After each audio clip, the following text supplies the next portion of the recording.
Good morning, everybody, and welcome to my world with Nat, Relocation Concierge. I hope you're having a fantastic day. We are foregoing view for lighting today because the sun is super bright. I don't know if you can tell, my eyes are squinting, but we are really in the heart of Sosua today, and I'm really excited because she was enthusiastic to join me. Kat, thanks. Welcome to this episode. Thank you for having me. Oh my gosh, I got shivers already because she's already shared a little bit about her story and, you know, how they came to decide and land here in the Dominican Republic. So you are going to get the full Dominican experience today. The dog is barking, the motos will go by. We are in the heart of it today. So this is not for everybody. No, definitely not. But no. It's for us. It's for you. Yeah. And I think that part of it, I think what's important to share is that anything is possible. And I think it goes to that whole equation I've created for clients, which is when it comes to accommodations, you have to figure out what is it you want, what is it you need, and what is your budget? Yes, all of those. Because $3,000 a month for a villa is nice, but not doable for everybody. Not for everybody. Definitely. Yeah. So I will share a little bit of Kat's view, a little like in the video you'll see either before and after. But first I want to get started because your story and everyone's story who decides to relocate is unique. So I think that's really important to know that whatever you choose to do is going to be your story and for you to own and, you know, embrace. I think so. Yeah. So you guys didn't land on the North Coast. No, we didn't. We So take me back to September last year. So September last year. So we actually started our journey to come here in August. Okay. Similar to a lot of people you've spoken to, we just weren't digging all the restrictions and the stuff happening. Things that were coming up, yeah. Yeah, and I was like, I don't want this for my daughter. I don't want this for myself. Jaime wasn't happy. And we also had both realized we kind of were at like dead ends in our jobs. We both had great jobs. We loved them. What were you doing? I was a personal support worker in a nursing home. Okay. Jaime worked at the school board. Yeah. And we were just like never seeing each other because I had to work evenings, he worked during the day. We couldn't afford Aria in daycare, so one of us always had to be with her because that's Canada. And so we never saw each other. I worked like every weekend because that's what you do. We work in a nursing home and healthcare. And I was like, what are we doing? Yeah. Yeah. So I connected with some people and a couple like mom groups and stuff. And some of them were coming down here. And I'm like, Jane, what do you think? And like most of my ideas, usually they come up and then they like poof away, right? That was my idea. I'm like, we should do this. And my husband was like, no, we're not doing this. Whatever. Yeah. So I was like, I'm going to do the research and we're going to figure this out. Yeah. I got the ball rolling. I did all the research. Yeah. Presented everything to him. And he was like, yeah. He's like, let's do it. He's like, why not? What are we doing here? What do we have to lose? Exactly. And I worked in nursing homes, so I talked to some of the residents about it, who were like 80, 90, right? Yeah. And they were all like, go do it. Like, oh my gosh, that's like, so nice. Yeah, they're like, I'm getting chills right now. Yeah. Some of them have passed since now, but they're like, you don't want to become our age and wish you had done it and wonder. So I was like, yeah. Oh my God, that's so powerful. Yeah. So I'm like, you know what? Yeah, let's do it, right? Because I think it's important to note that just because you chose to move doesn't mean you can't go, but we can't go back to our home country. We are always citizens of the country. So some people think, oh, I relocate, I lose citizenship. No, you do not lose citizenship. Residency. You may have to give up residency at some point. It back after 3 months. Yeah, and you can get it back when you do go back, but it's okay. Yeah. And that's a whole other video. Yeah, but so it's like, what do you got to lose? Even if we go for 5 months, 6 months, a year, doesn't work out, at least we know we did it. We tried it, yeah.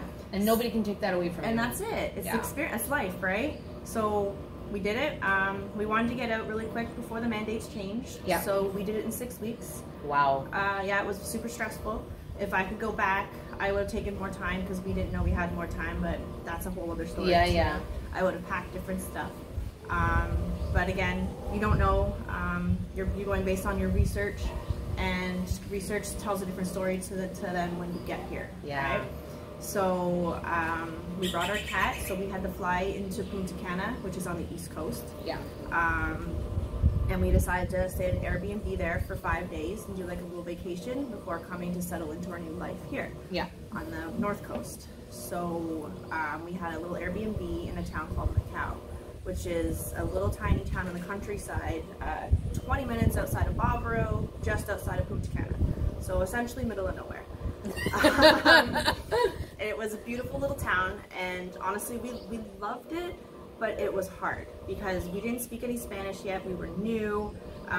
We were 3 of 4 white people who lived in that town, which made it difficult, but people were super friendly, and like we never felt in danger, you know. Like that was the coolest thing about living there, is the 3 of us walking down the street to go to the beach, and everyone like, que lo que, you know, and like asking us if we needed anything and trying to show us things. Like, yeah, they were kind and welcoming from the beginning. So that was... Listen, the people here are very friendly. The culture here is, yeah, and that's something that I wish the world could know, because people come here, go to their resort, and then they're like afraid to leave. And they stay. And I mean, I'm guilty of that too, right? I mean, we've done the all-inclusive where, I mean, granted, we did it to go on vacation. We didn't really have any interest to go out, but we did live in Los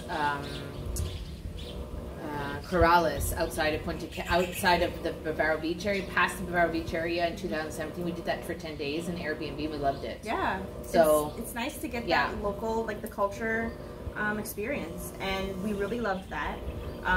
But it started to add up quickly, like taking a cab to and from Barbaro to get our groceries at the Jumbo, because the Colmados had the basic stuff in Macau. So, and then plus it was kind of isolating. There was no one there, and I was part of all the groups of the communities here where we were supposed to come. Where there was a lot of action. Yes, yeah, and so I'm seeing all these people doing all this fun stuff and their kids playing, and like Aria played with the children there, but again, she couldn't communicate with them, and you know, so I'm like, this isn't fair for her, not fair for us. Yeah. So we came here to visit on Halloween, a couple friends. Oh yeah. Kay and Sean. And we stayed at their place for the weekend, and they showed us like the Encuentro food park. They lived in Casalinda at the time. Okay, yeah. So they showed us the water park in there, and then just getting to see all these people and going out for dinner with people on the beach in Cabarete. And we're like, what the heck are we doing in Macau? So we came back from that trip, and we're like, let's start looking. Let's go to the North Coast. We're supposed to be there. Yeah. And so yeah, and here we are. Nice. We came here. We were in Cabarete from December until April. Yeah. And then we moved here to Sosua in April. Now a lot of people will say, you know, if you speak to expats here, they'll say, oh, I wouldn't live in Sosua. Mm-hmm. It has its particularities. Sure we'll give it that. Yes. But I think like I'm sitting here and I feel quiet. I feel kind of at peace, you know. Were you concerned about moving to Sosua? No, but so asked me that 6 months ago. Yeah. Yes. Okay. Yes, because I didn't know Sosua. Yeah. But since I work at the Checkpoint Bar. Yeah.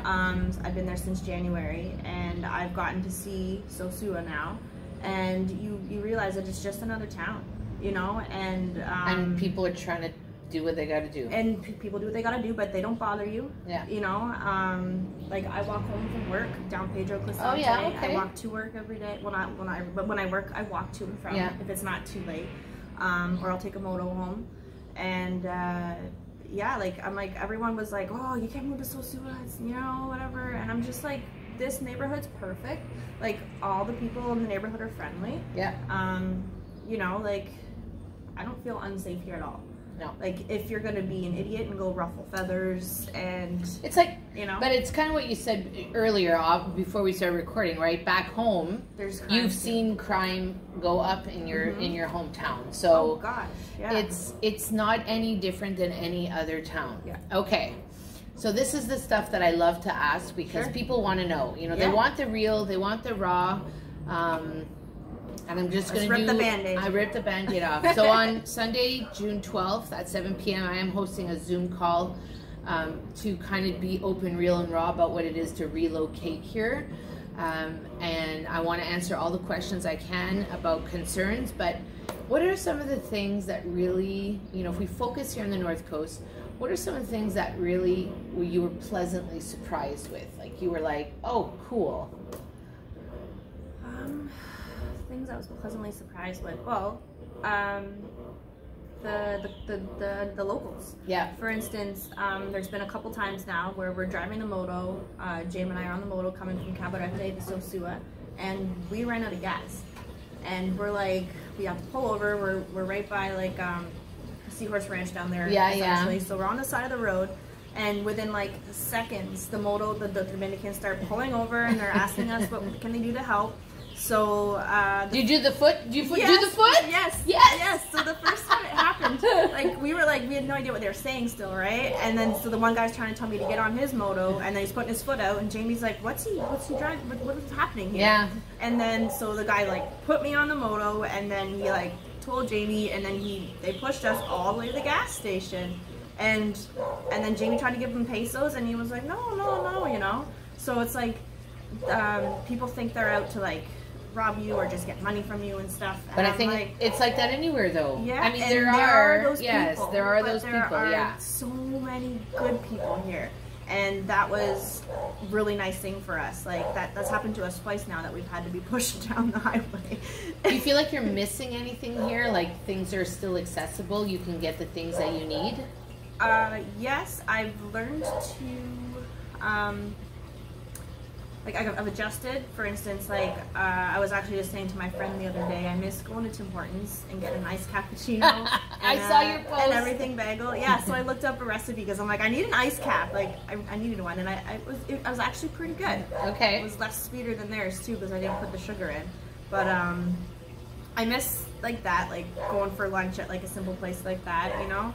But then at the same time, we have like fresh, you know, and the clamatos and those little pop-up places that have like the sausage and like the tostones and stuff. Yeah. We have one of those around the corner that I like to hit up. So it's adaptability, right? Factor, yeah. What is it? I always say that we should start at Tim Hortons here. Though I don't drink their coffee, but I feel like it would be a hit. It would be for the Canadians, for sure. And there's tons of us down here, yeah, right? So, exactly. But, yeah. And what are some of the things maybe that, I guess, shocked you? Or you were like, really? That's my, like, really? Is this happening right now? So many things. I'm like can you pick one or two? Like your top one? Honest, no, I don't want to say it out. Like we saw like an accident happen, you know, and I'd never seen that before, so that was very shocking for me. Yeah. We've that's happened to us too, where we drive by post accidents. It is pretty. That's very shocking, and I was just kind of like, did that just happen? And then so that's something because I've never seen anything happen before. And what else? Or the chicas? Oh yeah, the ladies of the night or the ladies of the afternoon, really, because they get started early. Of all day, hours, And that too, I know that one day we were in Sosua at the bank, and I said to my daughter, like, "Here's the phone. Look at the phone. Don't look at the windows." And she's like, "What do you mean?" I'm like, "Just look at the phone. Just look at the You don't need to see what's not covered up." And it's real, right? But like I said, you don't bother anybody. No one bothers you. So. Yeah.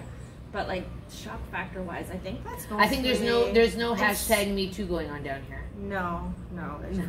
No. It's I can't think of anything like otherwise it really shocked me. Like it was an adjustment living here, but it's been like a cool adventure adjustment, like. So you say adjustment. What are the things that people need to potentially adjust to? Oh damn. I have the questions. I know, eh? I have a friend. I have a client right now, and I said to her, there's so many unknowns when you come down. As prepared as you can be, you will still encounter some unknowns. Yeah. And she's like, no, Natalie, no. She goes, I want the knowns, not the unknowns. What are some of the things that people need to adapt or, like you say, adjust? But that's, Well, okay, so. Shopping, when you go grocery shopping, like the availability of certain things at home. Like for instance, I love cream cheese and like bagels, but bagels aren't always at the Pola. And cream cheese, I've tried the local cream cheese. I'm not a big fan. Yeah. I like the Philadelphia cream cheese. And it's pricey. And it's very expensive. It's like 400 pesos, which is almost $10 American, so probably more Canadian, right? And it still doesn't taste the same, So like adjusting to not having the brand names that I was used to buying back home. Yeah.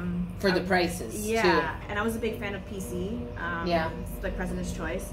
So, you know, that kind of stuff. Like we were buying like the really expensive butter when we first got here, not knowing that if we just looked up a shelf, it was the like Sosua butter. Sosua Mantequilla, yeah. And I was like, wow, that's embarrassing. Somebody had to tell me about that. I didn't know they had butter until someone, because we were buying margarine, and then one day, yeah, but I thought that's all they had, and then one day someone was like, oh no, the mantequilla, that's butter. They're like, why are you buying margarine? And I'm like, I don't know, I hate it. Ah! Exactly. So like things like that for sure, like the availability of things, the convenience factor, or on ordering off Amazon. Like for instance, I like to do art. I did bring a barrel full of art supplies, but I didn't have the stuff to mix for my acrylic pouring, so I ordered some off Amazon. But when you order in here, you pay by the pound, right? Yes. And it's like $5 US a pound. Yes. So like we've stopped ordering. Yeah, for a it was while. like the first time I got a box of stuff, I was like, oh my god, this is like $80, and I was like, yeah. So it is, and so that's why, you know, with clients now, if they're going to do barrels, I really try and guide them bring guide the them things. Guide them good.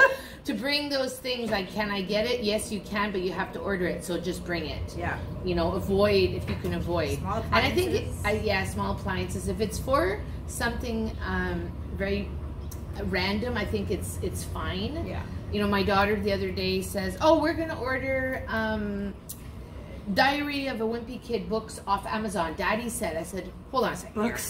Books. I said, first we're going to go to your school because you told me that you read them at school. Anyway, so we borrowed a couple from school. Oh, there you go. So I'm like, this is like, we adjust. Yeah. You have to figure out what is available. Yeah. And I think that's really important. Have you, like the language for you, has it been a big challenge or it's coming along? It's coming along now. Yeah. In the beginning, like I said, when we were living on Macau. the other part of the island, we didn't know any Spanish at all, but we also got to learn a lot of the local slang living there for a couple months, right? And we've like, Jaime speaks better Spanish than I do. He absorbs things better. He still speaks pretty good French too. And I'm like, look at you. Does he really? Yeah, he does. Oh, I'm going to talk to him in French then. Ooh, yeah, he's okay. Good. But yeah, I need to actually, I keep saying all the time, like I need to really start focusing on like stuff. But also, learning Spanish here is not like you can just go on Duolingo and learn it that way. I think you've probably realized that they speak a lot of slang here, right?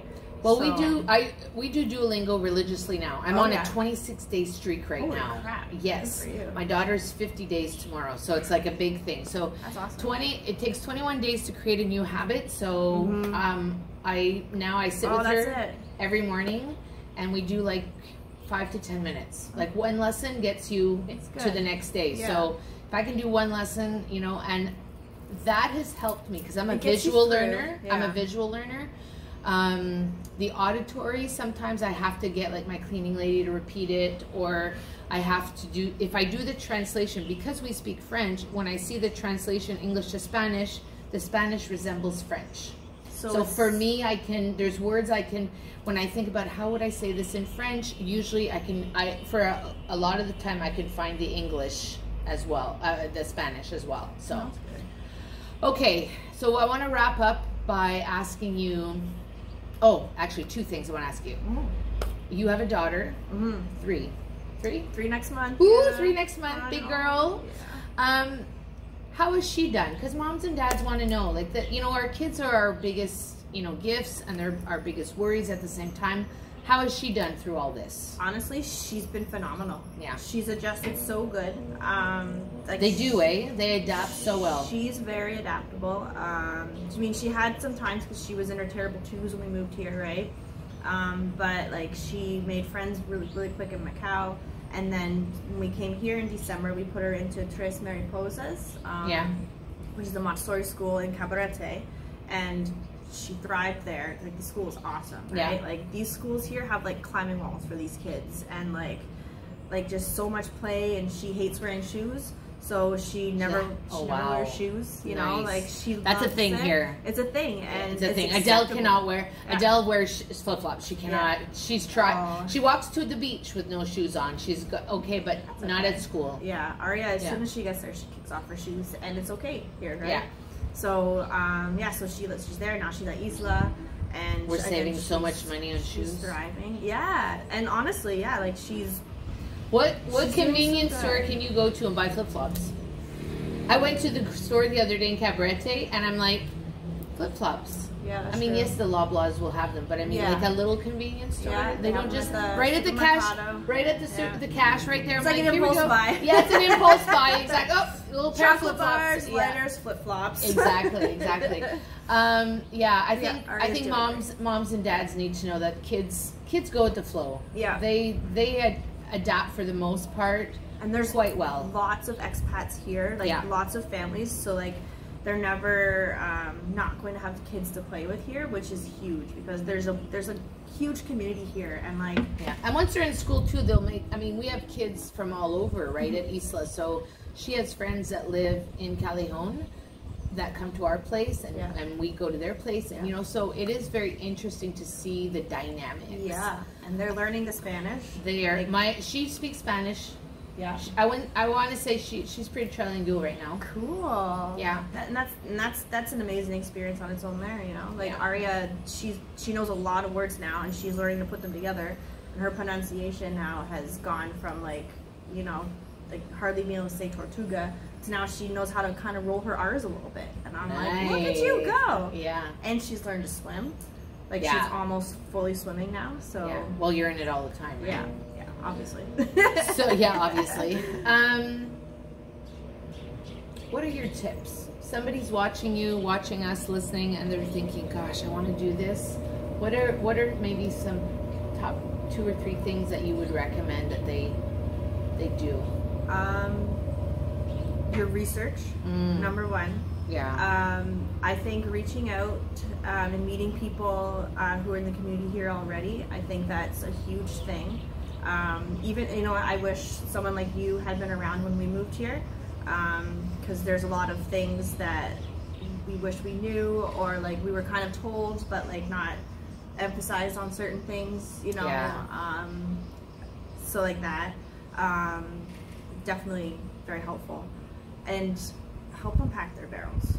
Help, like, you know, like, like, we also packed quickly, but like, someone's just like, yeah, pack all your essential stuff. And I'm like, well, what does that mean? What the heck is essential stuff, right? Oh, yeah. And that's so good. Yeah. No, definitely. Like, bring your spices, bring your canned stuff bring your deluxe white cheddar, macaroni and cheese, you know, because no one told us we could bring food in our barrels. So I gave away all of that stuff, and we didn't bring any food. I wish there wasn't something that we just came with suitcases. Yeah. Barrels were not something that was in our wheelhouse at the time. Okay. We did it for a trial to see how it would work, and it was very efficient. So we might even do it again for the end of the summer. But yeah, definitely you can pretty much send down anything. Yeah. So I have a whole video on that. Friends unpacked their barrels for me and did a video. So I put that up on the channel. So make sure that you like and subscribe to the channel. Thank you so much for being with me today. You're welcome. I hope I answered some questions and stuff like that. If you are looking to relocate and you're not sure where to start, or you're starting, let's book a call. Click on the link. Book a call with me. It's free. No strings attached. Let's see where you are in the process, how we can get you to the next step, and maybe see if we're a good fit. If we're a good fit, then we can work together. Whatever you choose to do, have an incredible day. And if you want to join the Zoom call on June 12th at 7 p.m., that will also be in the description. Have an incredible day. Kat, thanks again. You're welcome. Bye, everybody.